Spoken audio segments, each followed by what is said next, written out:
नमस्कार, news nation देख रहे हैं आप और मैं हूं आपके साथ अदिति शाह। 5 दिसंबर को महाराष्ट्र सीएम का शपथ ग्रहण होना है, लेकिन अभी तक ये तय नहीं है कि महाराष्ट्र का सीएम कौन होगा, कौन सीएम की कुर्सी पर बैठेगा। एक तरफ एकनाथ शिंदे खुद को जनता का सीएम बता रहे हैं, तो वहीं दूसरी तरफ सूत्र ये दावा कर रहे हैं कि सीएम देवेंद्र फडणवीस ही होंगे। इन सबके बीच महाराष्ट्र की राजनीति में हलचल तेज हो गई है। वो इसलिए क्योंकि बीजेपी नेता पंकजा मुंडे सागर बंगले पर देवेंद्र फडणवीस से मिलने पहुंची है। सीएम फेस की रेस में उनका नाम भी आगे चल रहा था।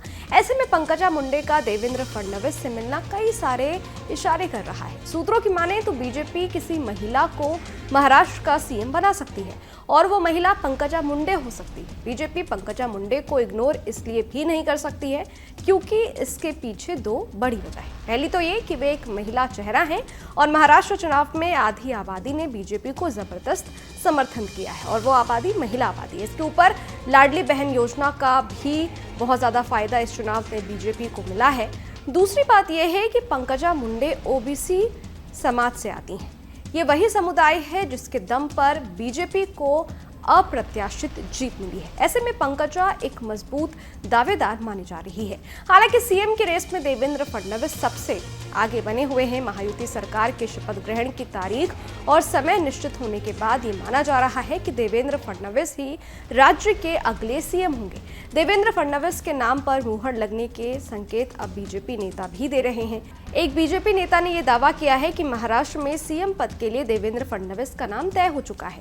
मालूम हो कि पिछली सरकार में देवेंद्र फडणवीस डिप्टी सीएम थे। इसी के साथ बीजेपी और आरएसएस साफ संकेत दे चुके हैं कि देवेंद्र फडणवीस को ही मुख्यमंत्री बनाया जाएगा।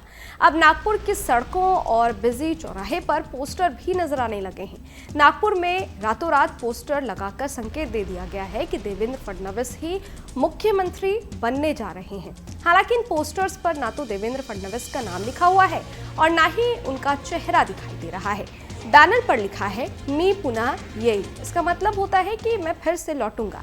तस्वीर में भी जिस शख्स को दिखाया गया है वो देवेंद्र फडणवीस जैसा ही लग रहा है। बता दें कि महाराष्ट्र में देवेंद्र फडणवीस की सरकार गिरने के बाद विधानसभा में उन्होंने कहा था कि मैं समंदर हूं, लौट कर वापस जरूर आऊंगा। चुनाव परिणाम के बाद उनका पुराना भाषण सोशल मीडिया पर वायरल भी हुआ। महाराष्ट्र विधानसभा का रिजल्ट आने के 10 दिन बाद भी मुख्यमंत्री का नाम तय नहीं हो पाया है। महायुति यानी बीजेपी, शिवसेना, शिंदे और एनसीपी में एक सीएम और दो डिप्टी सीएम होंगे।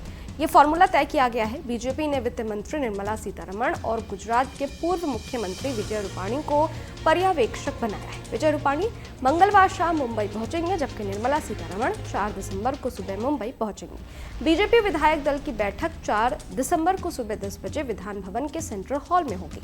इसमें सीएम का नाम तय होगा। 5 दिसंबर को शाम 5 बजे मुंबई के आजाद मैदान में सीएम का शपथ ग्रहण समारोह है। बीजेपी की ओर से देवेंद्र फडणवीस का नाम तय माना जा रहा है, उनका सीएम बनना तय माना जा रहा है।